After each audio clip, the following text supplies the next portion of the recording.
नमस्कार। मैं हूं संतोष पाठक और एक बार फिर से आपका स्वागत करता हूं अपने YouTube प्लेटफॉर्म पर। आज हमारे साथ एक बार फिर से जुड़ रहे हैं देश के जाने माने वरिष्ठ पत्रकार आनंद वर्धन सिंह जी। आनंद सर, आपका बहुत बहुत स्वागत है हमारे YouTube प्लेटफॉर्म पर। आनंद सर, लोकसभा में विपक्ष के नेता बोलने के लिए खड़े हुए और हमेशा की तरह जैसे लोकसभा में विपक्ष के नेता बोलने के लिए खड़े होते हैं, सत्ता पक्ष की तरफ से टोका टाकी हो जाती। आज एक अद्भुत दृश्य नजारा ही मैं कहता हूं, हालांकि उसको पॉजिटिव सेंस में कहा जाता है, कि बैठ गए और ओम बिरला मना रहे हैं उनको, किरण रिजिजू मना रहे हैं। हालत ये हो गई कि राजनाथ सिंह भी खड़े हुए और उन्होंने कहा कि ठीक है, जो असंसदीय है उसको निकाल देना चाहिए। बिरला ने कहा ये तो ऑटोमेटिकली निकाल देते हैं, और फिर उन्हें अपने सांसदों को कहा कि भैया चुपचाप बैठकर सुनो। तो पूरी की पूरी सरकार एक तरह से सरेंडर मोड में नजर आ रही है, और प्रधानमंत्री और गृह मंत्री ये तो दोनों कहाँ है पता नहीं। फर्स्ट टेक क्या है आपका, जो राहुल गांधी ने बोला, जिस तरह से रोका गया, पार्लियामेंट का स्थगन हुआ, फिर वो बोल, फर्स्ट टेक आपका क्या है, क्या मानना है आपका इसमें?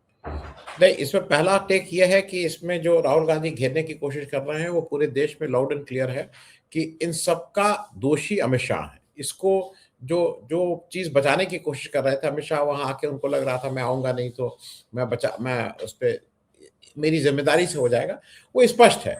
अब आप उसको घुमा फिरा के कहें, क्योंकि पहले तो आपने कहा था, पहले तो स्टेटमेंट आए थे कि पहले चली ही नहीं, अब तो आरएफ का आ गया है, आरएफ के इंस्पेक्टर जनरल का आ गया है कि ये बिल्कुल इनह्यूमन था, इसको नहीं करना चाहिए था वहां पर। और उसने ये भी कहा कि दिल्ली पुलिस के डीसीपी के आदेश से ये चलाया गया है। दिल्ली पुलिस का मतलब मिनिस्ट्री ऑफ होम का मतलब अमित शाह। देखिए, ये सारी चीजें जो हो रही हैं इस पे अमित शाह की बिल्कुल छाप है। उस आज का जगह अगर आप स्टेटमेंट देखिए, जो इंस्पेक्टर जनरल हैं आरएएफ की, उनका ये इस काम के लिए नहीं था। आप कैसे आपने उन्होंने सब विड्रॉ करवाया, उन्होंने सब रखवाया है मालखाने में। उनका ये जो शौक वाली डंडे और ये सब लेके आप कर रहा था, आप किए कैसे? उनका मैंने देखा कहीं प्रोवोकेशन नहीं था, आपने किया। तो वो तो बचाव की मुद्रा में है। राहुल गांधी ने दो चीजें बहुत स्पष्ट कर दी मेरे हिसाब से, दो चीजें आज जिसको कहते हैं टेक अवे। पहला टेक अवे, हम लोग पहले जब बात करते थे तो अंधभक्त बोलते थे। अंधभक्त का मतलब ये था कि वो बीजेपी के लोग जो बिना रीजनिंग के बात करते हैं। राहुल गांधी ने आज एक नया टर्म जोड़ दिया जिसको उन्होंने स्वयं एक्सेप्ट कर लिया। जैसे आपका नाम संतोष है, मेरा नाम आनंद है, कल के मैं आपको कहूं कि भाई गगन कुमार जी, तो आपको लगे क्या गगन अच्छा नाम है, तो आप उसको खुद ही कहा हाँ हाँ मैं गगन। तो आप उसी तरह से बीजेपी वालों ने हाथ उठा उठा के हल्ला मचा मचा के कहा मैं इडियट। राहुल गांधी तो उनको नहीं कह रहे थे इडियट, राहुल गांधी कह रहे थे कि भाई कुछ इस तरह की बात थी, जो इस बात को नहीं मानता वो इडियट है। अब उसमें वो खुद ही होड़ लग गई उसमें कि मैं इडियट। मतलब उन्होंने उसको, जिसको कहते हैं ना, स्टैम्प पेपर पे लिख के मुहर लगा के ये अपने को खुद ही डिलीवर कर दिया कि वो इडियट है सर। दूसरी बात जो आप यहाँ पे की बात, जी जी नहीं, मैं एक चीज इसलिए क्लियर कर दूं कि दर्शकों को वो महीन बात समझ में आ जानी चाहिए। जो एक मैसेजिंग करने की कोशिश बीजेपी, किरण रिजिजू, राजनाथ सिंह, ओम बिरला बार बार ये कर रहे थे कि इसमें असंसदीय बोला, वो बिल्कुल क्लियर है। उन्होंने किसी संसद सदस्य को नहीं इडियट कहा। इडियट तो भाषा में होता है, हम और आप भी भाषा में यूज करेंगे कि भाई इडियट, आप खुद ही उस तीर को उड़ते तीर को पकड़िए, मैं इडियट तो मैं क्या करूं भाई? तुम रहो इडियट, तो हो इडियट, तो तुम इडियट कर रहे हो, इडियट बनने का काम कर रहे हो। राहुल गांधी ने किसी व्यक्ति का नाम नहीं लिया कि ये इडियट या ये संसद सदस्य इडियट है। उन्होंने कहा इस तरह से, ये बिल्कुल ट्रैप थे, इनके पास कुछ समझ में नहीं आ रहा था। और अब मोदी जी तो मुंह छुपा के भागते ही भागते थे। अब रिसेंट उसमें एडिशन हो गया है अमित शाह। वो दिन भी दूर नहीं जब अगर इसी तरह से मामला चलता रहा तो शायद अगले 6-8 महीने में कोई मंत्री की हिम्मत नहीं होगी आके वहां बैठने की। ये भी स्पष्ट हो गया। राहुल गांधी को जो बात कहनी थी, जो और वो किरण रिजिजू कह रहे थे कि आप तो इससे वो हेडलाइन लेना चाहते, हेडलाइन ले ली।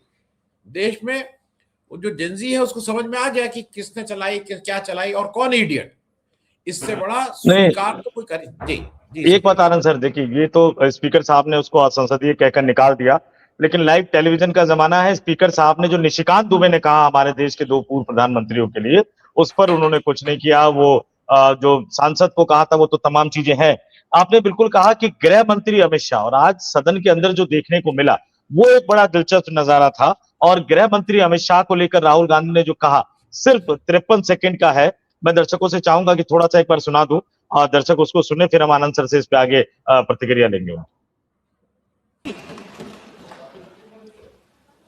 That the so-called Home Minister of this country does not have the courage to come and sit here. He does not have the courage to come and sit here. Sir, please. आज प्रश्न है, I saw the Home माननीय Minister. मंत्री जी बैठे हैं, जिनका विधेयक है वो बैठे हैं। I saw the Home Minister, sir. Carcade. Sir, I saw the carcade. 30 cars. With the Home Minister sitting inside the car. Like that. Looking. Shaking.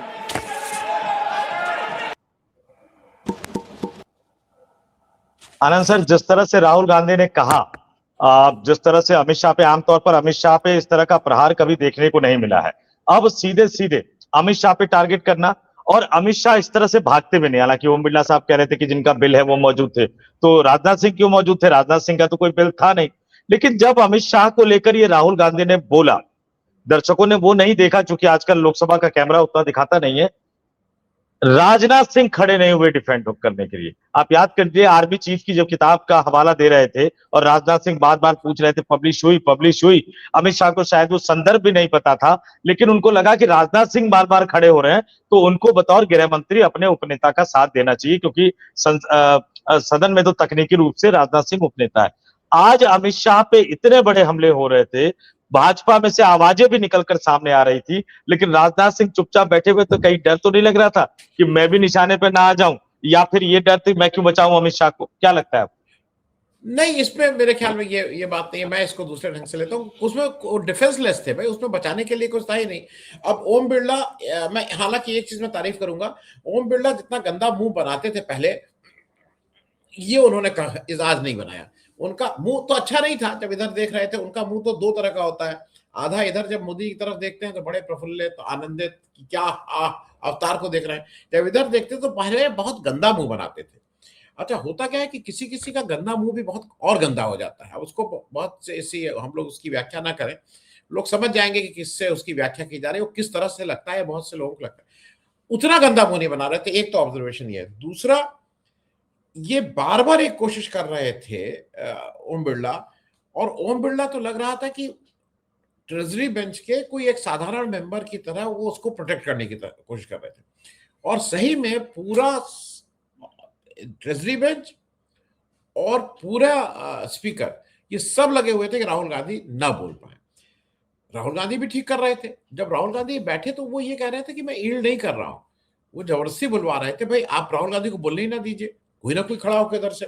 तो ये सारी चीजें हो जाने के बाद भी उन्होंने एक और चीज बहुत अच्छी कही, जो मुझे लगता है कि वो बिल्कुल, उन्होंने कहा कि ये जो पूरा सिस्टम है इसको कैप्चर किया हुआ आरएसएस ने। ये भी अब धीरे धीरे लोगों की समझ में आ जा रहा है कि किस तरह से शिक्षा को पूरी तरह से आरएसएस के हवाले है।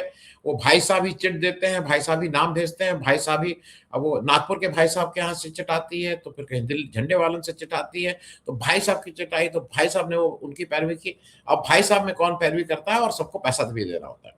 तो ये मैं इसलिए बात कर रहा हूँ कि वो आरएसएस की बात भी आज बिल्कुल स्पष्ट हो गई कि देश की शिक्षा व्यवस्था आरएसएस ने उसको हाईजैक कर लिया है बीजेपी के साथ मिलके। और ये आज बिल्कुल सदन में खड़े होकर राहुल गांधी ने इस बात को रिटेलिएट किया। मुझे ऐसा लगता है कि चूंकि ये पहली बार राहुल गांधी इस जंतर मंतर के उसके बाद बोल रहे थे, आज का ये पूरा युवा देखेगा। और बीजेपी के पास अब कोई तथ्य या तर्क है नहीं। इसको उल्टी सीधी बातें आप कुछ करते रहिए कि उन्होंने नहीं किया, इन्होंने नहीं किया। अब मेरे ख्याल में वो स्टेज आ गई जब उन्होंने नेहरू को गाली दी, गांधी को गाली दी, गांधी को हत्या की। इन सब का मतलब नहीं रह गया है, क्योंकि देश अपने आप समझने लगा है कि ये लोग कौन हैं, और इनकी काफी कुछ जिसको कहते हैं ना, पोल पट्टी खुल गई है। संतोष जी। आनंद सर, आपने बात किया ओम बिरला साहब का, तो वो बड़ा दिलचस्प है कि लोकसभा में 50 मिनट के लगभग के भाषण हुआ राहुल गांधी का, और इडियट शब्द हालांकि कार्रवाई से निकाल दिया गया, लेकिन लाइव टेलीविजन का जमाना है, इडियट शब्द बोलने पर लोकसभा स्पीकर ओम बिरला ने 11 बार टोका राहुल गांधी को, और जबकि संसदीय कार्य मंत्री किरण रिजिजू ने 7 बार टोका। ये भास्कर की खबर बता रही है, तो इससे समझ लीजिए कि किसको ज्यादा दर्द हो रहा था। लेकिन आज आनंद सर एक बात की और कलई खुल गई।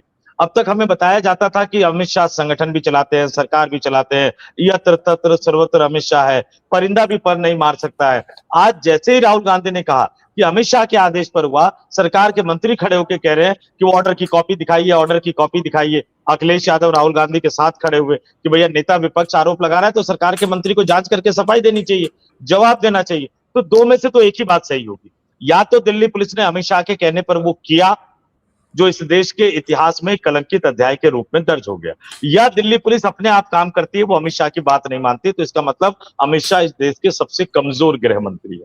ये दोनों में से कोई एक ही बात तो सही होगी आनंद सर। नहीं नहीं, ये दोनों में से एक नहीं। जो लोग अमित शाह के कार्यकलाप पिछले 24-25 साल से देख रहे हैं, ये बिल्कुल signature style of Amit Shah है भाई। मारो पीटो धमकाओ, गुंडे अपने अपने गुंडे पुलिस के साथ भेज दो, उस पर क्यों नहीं बोल रहे हैं लोग? क्यों नहीं सरकार की तरफ से एक भी वक्तव्य आ रहा है कि जो सादी वर्दी वाले गुंडे थे उनको हम आइडेंटिफाई करके उनके ऊपर कहा? एक भी शब्द नहीं फूट रहा है भाई, क्यों नहीं बोल रहे हैं? और दूसरी एक बड़ी बात आज ये हुई है, जो पार्लियामेंट के अंदर राहुल गांधी ने भी कहा कि आप कहीं पे भी हो जाइए, जो जेनजी हैं, जो आपके बच्चे हैं, और वो बीजेपी के बहुत से बच्चे, धर्मेंद्र प्रधान की अपनी लड़की, ये सब जेनजी के साथ खड़े हुए नजर आ रहे हैं। ये सब और ये फैक्ट है कि वो चाहे बीजेपी हो चाहे कुछ हो, ये जो एक एज ग्रुप है ना, उसका जात धर्म, हिंदू मुसलमान, अगड़ा पिछड़ा बैकवर्ड, इससे कोई मतलब नहीं है। उनका एक ही ध्येय है और वो अपने को एक्सप्रेस करना जानते हैं। अच्छा ये हुआ कि उन्होंने, इन जेनजी ने, इन बच्चों ने हमारा और आपके डर को भी निकाल दिया।